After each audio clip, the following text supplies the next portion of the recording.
అందరికీ నమస్కారం. Welcome tech and politics. నమస్కారం రాజేష్ గారు. నమస్కారం. సార్, 2024 ఎలక్షన్స్కి కూటమి పొత్తులు ఖరారు అయిపోయినాయి. నంబర్ ఆఫ్ సీట్స్ కూడా ఖరారు అయిపోయినాయి. చంద్రబాబు నాయుడు గారు ఢిల్లీకి వెళ్ళేసి ఎన్డీఏలో జాయిన్ అవుతున్నట్టు వాళ్ళు ప్రకటించారు. బీజేపీ వాళ్ళు ప్రకటించారు చంద్రబాబు నాయుడు గారిని ఎన్డీఏలోకి ఆహ్వానిస్తున్నామనేసి.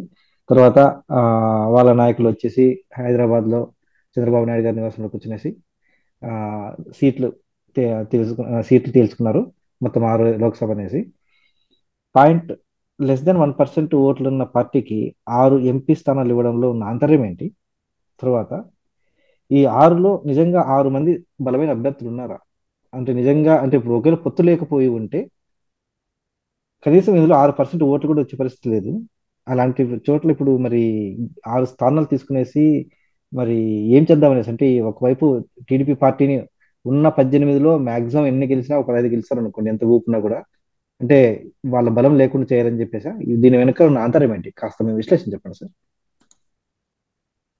ఒకటి వాస్తవ పరిస్థితి ఏంటి అంటే భారతీయ జనతా పార్టీకి ఆంధ్రప్రదేశ్ రాష్ట్రంలో ఓటు స్టేక్ పరంగా చాలా బలహీనంగా ఉన్నారనేది వాస్తవం.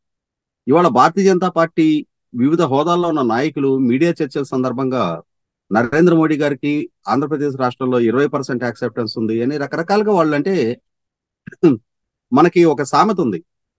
చెరువులో బర్రెను పెట్టి కొమ్ములు చూపించి బేరం ఆడారు అని చెప్పారు. బర్రె నీళ్ళ అడుగుని ఉంటది. ఉత్త కొమ్ములే కనిపిస్తా ఉంటాయి. ఆ కొమ్ములు చూపించి బేరం ఆడితే అది పూటకి 10 లీటర్ల పాలు ఇచ్చేదనైనా చెప్పొచ్చు.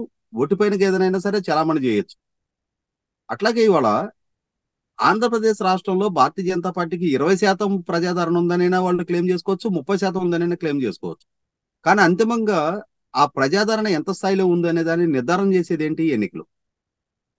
ఇప్పుడు 2019 నుంచి ఒకసారి మనం ఆ ఎన్నికలను విశ్లేషణ చూసుకుంటే 2019 అసెంబ్లీ ఎన్నికల్లో పార్లమెంట్ ఎన్నికల్లో భారతీయ జనతా పార్టీకి ఆంధ్రప్రదేశ్ రాష్ట్రంలో దక్కింది 0.86%, లెస్ దాన్ నోట.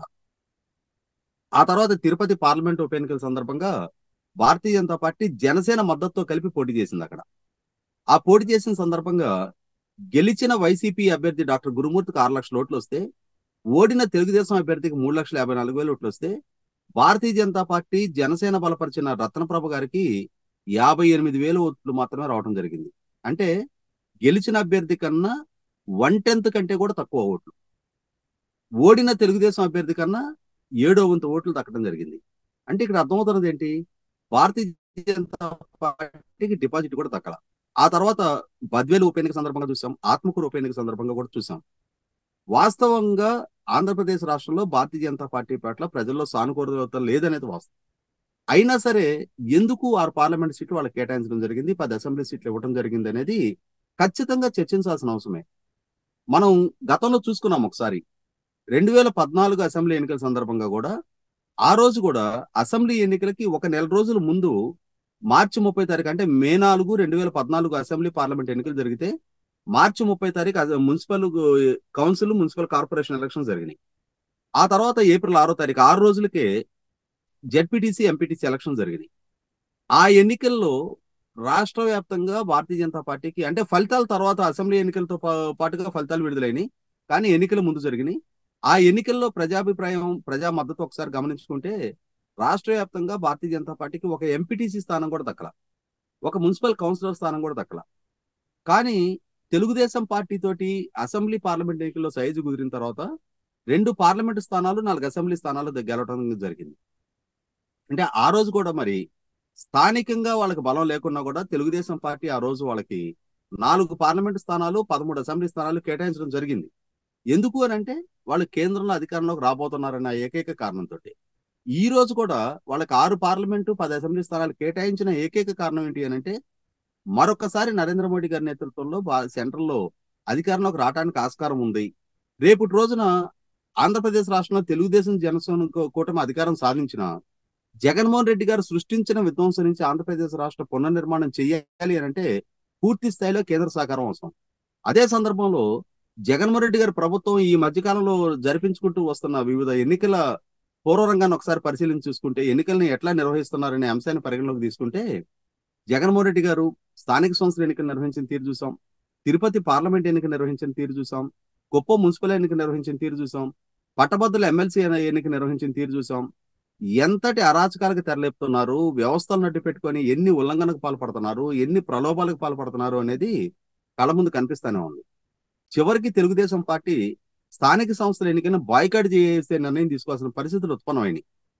భౌతిక దాడులు, పోలీసులతోటి బెదిరింపులు, బలవంతపు ఏకగ్రీవాలు, ఈ రకమైన ప్రహసనాన్ని ప్రదర్శిస్తున్న సందర్భంలోనే తెలుగుదేశం పార్టీ ఇటువంటి ఎన్నికల్లో పాల్గొనడం కన్నా ఎన్నికల రంగం నుంచి దూరం జరిగితే మేలు అని చెప్పని నిర్ణయం తీసుకోవాల్సిన పరిస్థితి ఉత్పన్నమైంది. ఇదే పరిస్థితి రేపు అసెంబ్లీ పార్లమెంట్లో కూడా దాన్నే కొనసాగించడానికి అపనమ్మకం ఏం లేదు. ఎందుకనంటే ఇప్పటికీ ఆర్థికంగా కానీ, అంగబలం పరంగా కానీ వ్యవస్థలను గుప్పెడు పెట్టుకొని యువకర్తలు మీడియా సపోర్ట్ తోటి చెలరేగిపోతున్న జగన్మోహన్ రెడ్డి గారిని కట్టడి చేయాలి అని అంటే ఖచ్చితంగా ఇన్స్టిట్యూషనల్ సపోర్ట్ అవసరం. ఆ ఇన్స్టిట్యూషన్స్ అనేది కేంద్ర ప్రభుత్వ ఆధ్వర్యంలో ఉన్నాయి.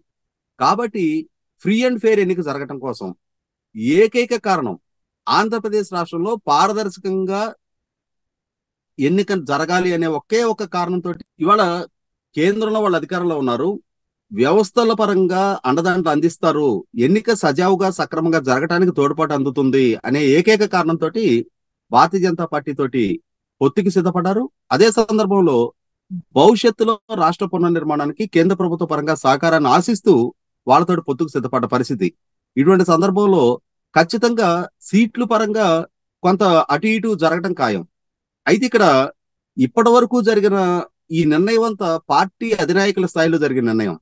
ఇది ప్రజల నుంచి ఆమోదం దక్కాలి అనంటే, ఈ పొత్తును ప్రజలు ఆశీర్వదించాలి అనంటే ఆ విధమైన యాంబియన్స్ క్రియేట్ చేయాల్సిన బాధ్యత భారతీయ జనతా పార్టీ నాయకత్వంలో కేంద్ర ప్రభుత్వం మీద ఉంటుంది. ఇప్పటికే చాలా సందర్భాలు చూస్తా ఉన్నాం మనం. జగన్మోహన్ రెడ్డి గారి ప్రభుత్వం చేస్తున్న ఎన్ని ఉల్లంఘనలు కూడా ఉపేక్షిస్తూ ఉదాసీనత ప్రదర్శిస్తూ వచ్చిన కేంద్ర ప్రభుత్వం ఇక్కడి నుంచైనా సరే కఠిన చర్యలకు ఉపక్రమిస్తే, ఒక సానుకూల దృక్పథం ప్రజల్లో పెంచే విధంగా ప్రయత్నం చేస్తే అది రేపటి రోజున ఈ కూటమిని ప్రజలు రిసీవ్ చేసుకుంటారు తప్ప, లేదు అన్నప్పుడు అధినాయకుల స్థాయిలో అంటే ఇప్పటికి మీరు గమనించుకుంటే తెలుగుదేశం జనసేన కూటమి దిశగా ప్రయత్నం అనేది దిగువ స్థాయి నుంచి ఆ కోరిక వ్యక్తమైంది. దిగువ స్థాయి శ్రేణుల్లో ఆ సమన్వయం సాధించారు మొట్టమొదట. తర్వాత అధినాయకుల స్థాయిలో ఒక గౌరవప్రదమైన నిర్ణయం వెలువడింది. కానీ ఇవాళ భారతీయ జనతా పార్టీ తోటి సైజ్ అనేది అధినాయకుల స్థాయిలో నిర్ణయం జరిగింది. అది దిగువ స్థాయి ఓటర్ వరకు క్యారీ అవ్వాల్సిన అవసరం ఉంది. ఇవాళ భారతీయ జనతా పార్టీ నుంచి ట్రాన్స్ఫర్ అయ్యే ఓట్ బ్యాంక్ అంటూ లేదు. కానీ భారతీయ జనతా పార్టీ పోటీ చేసే ప్రాంతాల్లో వాళ్ళ అభ్యర్థులు నెగ్గాలి అనంటే తెలుగుదేశం జనసేన శ్రేణులు మనస్ఫూర్తిగా ఆ పార్టీని ఓన్ చేసుకొని పనిచేయాల్సిన అవసరం ఉంటుంది. ఆ మనస్ఫూర్తిగా ఓన్ చేసుకోవాలి అనంటే ఒక ఎమోషనల్ కనెక్టివిటీ డెవలప్ అవ్వాలి. ఆ డెవలప్ అవ్వడానికి కావాల్సిన చొరవ ప్రదర్శించి తీరాల్సిన బాధ్యత కేంద్రంలో అధికారంలో ఉన్న భారతీయ జనతా పార్టీ ప్రభుత్వం మీద ఉంటుంది.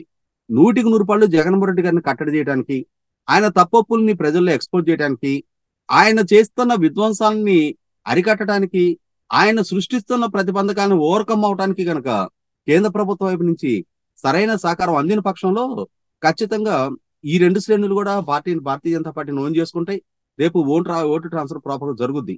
మనకి ఒకటి ఆహ్వానించదగ్గ పరిణామం ఏంటి అంటే, ఎప్పుడైతే భారతీయ జనతా పార్టీ తోటి సైజ్ అనేది ప్రకటితం అయిందో, భారతీయ జనతా పార్టీ తెలుగుదేశం జనసేన కలిపి రేపు చెల్లూరుపేటలో ఉమ్మడిగా ఒక బహిరంగ సభ నిర్వహణ కోసం సిద్ధపడ్డారో, నిన్నటి వరకు ఎన్ని సందర్భాల్లో ఆర్టీసీని బస్సుల కోసం అభ్యర్థించిన సహాయ నిరాకరణ చేస్తూ వచ్చిన ఆర్టీసీ, జగన్మోహన్ రెడ్డి గారి సభలకు మాత్రం వేలాది బస్సులు సమకూరుస్తున్న ఆర్టీసీ ఎప్పుడైతే భారతీయ జనతా పార్టీ తోటి కలిసి ఈ రెండు పార్టీలు ఒక కూటమికి ఎన్నికలకు వెళ్ళబోతున్నాయని చెప్పిన సంకేతం వచ్చిందో, వెంటనే ఈ రోజు చెల్లూరుపేట సభలకు బస్సులు కేటాయించడానికి ఆర్టీసీ ముందుకు రావడం జరిగింది. అంటే భారతీయ జనతా పార్టీని ఇన్వాల్వ్ చేసుకున్న పర్యవసానం కేంద్రంలో అధికారంలో భారతీయ జనతా పార్టీని కాదనగలిగే పరిస్థితిలో రాష్ట్ర ప్రభుత్వ యంత్రాంగం కూడా లేదనేది వాస్తవం. కాబట్టి రేపు రాబోతున్న ఎన్నికలు సజావుగా జరగటానికి, అదే సందర్భంలో రాష్ట్రాన్ని రేపు అధికారంలోకి వచ్చిన పార్టీ తిరిగి గాడిలో పెట్టడానికి, ఆర్థికంగా కానీ, పారిశ్రామికంగా కానీ, యువతకు ఉపాధి కల్పించడానికి కానీ, శాంతి భద్రతల పరంగా కానీ, రాజధాని నిర్మాణంగా పరంగా కానీ, రోడ్ ఇన్ఫ్రాస్ట్రక్చర్ పరంగా కానీ, ఇరిగేషన్ ప్రాజెక్టులు అభివృద్ధి పరచుకోవడానికి కానీ సరైన సహాయ సహకారాలు కేంద్ర ప్రభుత్వం వైపు నుంచి అందుతాయనే ఒక ఆశతోటి ఇవాళ ఈ రెండు పార్టీలు కూడా భారతీయ జనతా పార్టీ కోరిన స్థానాలు కేటాయించడం జరిగింది. చూద్దాం సార్, మరి 6 స్థానాలు ఇచ్చిన తర్వాత అందులో ఎన్ని గెలుస్తారో. మరి ముఖ్యంగా ఈ 6 స్థానాల్లో ఒకటన్నా ప్రస్తుత సిట్టింగ్ ఎంపీ ఆ, రఘురామకృష్ణరాజు గారికి ఇస్తున్నారా, ఇవ్వట్లేదా? దీని మీద ఇచ్చారు, కన్ఫర్మ్ నరసాపురం కన్ఫర్మ్ చేశారు. నరసాపురం కన్ఫర్మ్ చేశారా? మరి నిన్న ఆ, అంతా కాస్త అరకు విజయనగరం, రాజమండ్రి, అనకాపల్లి, నరసాపురం, తిరుపతి. తిరుపతి. సో రాయలసీమలో తిరుపతి తీసుకున్నారు, మిగతా అంతా కోస్తాలో తీసుకున్నారు. ఓకే. సో నరసాపురం సీట్ ఆయనకే ఇచ్చారా, లేకపోతే వేరే వాళ్ళకి ఎవరికైనా ఇస్తున్నారా? ఆయనకి. ఓకే. యా, చూద్దాం సార్. మరి మంచి పని చేశారు. కనీసం ఆయన ఒక సీట్ అయినా గెలుస్తారని ఆశిద్దామండి, మిగతా సీట్లతో పోలిస్తే. ఆ, లేదు లేదు, ఓట్ ట్రాన్స్ఫర్ ప్రాపర్ జరిగితే అన్ని గెలవాలి. అదే చూద్దాం సార్. మరి ఈ విషయం ప్రజలు ఏ విధంగా నిర్ణయం తీసుకుంటారో చూద్దాం సార్. ధన్యవాదాలు సార్.